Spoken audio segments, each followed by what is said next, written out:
Assalamualaikum warahmatullahi wabarakatuh. Perkenalkan, nama saya Hadria dengan NIM B3012438, program studi antropologi kelas B. Baik, saya akan mereview tentang buku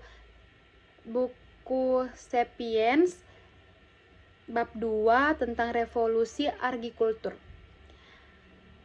Dalam bab 2, revolusi argikultur, Harari menyajikan argumen yang sangat provokatif. Revolusi argikultur yang selama ini dianggap sebagai lompatan besar bagi peradaban manusia sebenarnya adalah sebuah kecurangan terbesar dalam sejarah. Kecurangan terbesar sejarah. Harari berpendapat bahwa meskipun revolusi argikultur memungkinkan populasi manusia tumbuh secara eksponensial dan menciptakan peradaban kompleks, itu datang dengan biaya yang sangat besar bagi individu. Sebelum revolusi argikultur, manusia adalah pemburu atau pengumpul. Mereka hidup dengan pola makan yang beragam, memiliki waktu yang cukup, dan kecil kemungkinan terjangkit penyakit menular, karena populasi mereka tidak padat. Namun ketika manusia mulai berani, mereka harus bekerja lebih keras dan lebih lama. Makanan mereka menjadi monoton, misalnya hanya gandum atau beras, yang menyebabkan kekurangan gizi. Hidup menetap dalam komunitas padat juga membuat mereka lebih rentan terhadap penyakit. Harari secara tajam menyimpulkan bahwa petani purba memiliki kehidupan yang lebih buruk daripada nenek moyang mereka yang terburu mengumpul. Mereka menjadi budak tanam yang mereka tanam. Yang kedua, membangun piramida. Harari menggunakan metafora membangun piramida untuk menjelaskan bagaimana revolusi argikultur menciptakan hierarki sosial yang kompleks.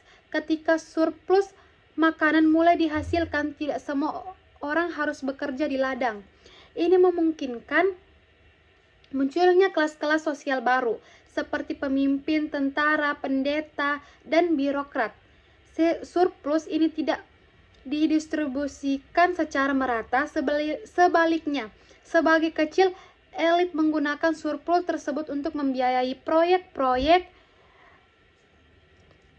besar seperti pembangunan piramida atau untuk menopang gaya hidup mewah mereka. Harari berpendapat bahwa meskipun proyek-proyek ini mengesankan, mereka dibangun di atas penderitaan dan kerja keras jutaan petani.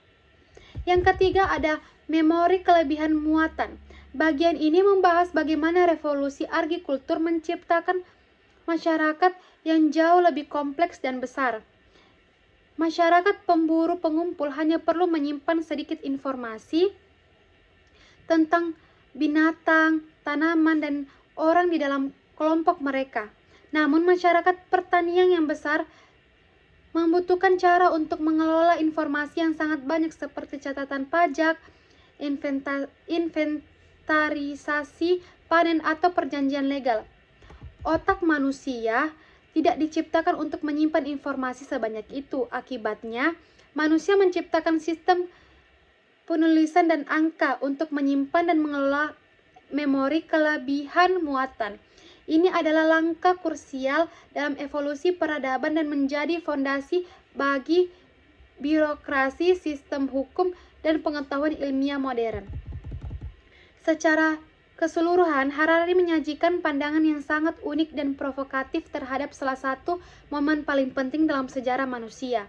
Ia berhasil membuat pembaca mempertanyakan asumsi dasar tentang kemajuan dan menantang narasi umum bahwa revolusi argikultur adalah suatu hal yang tidak sepenuhnya positif. Bab ini tidak hanya memberikan informasi sejarah, tetapi juga menstimulasi pemikiran kritis tentang apa artinya maju bagi peradaban dan individu. Baik, sekian review bab 2 revolusi argikultur. Saya akhiri. Wabillahi taufiq wal hidayah. Wassalamualaikum warahmatullahi wabarakatuh.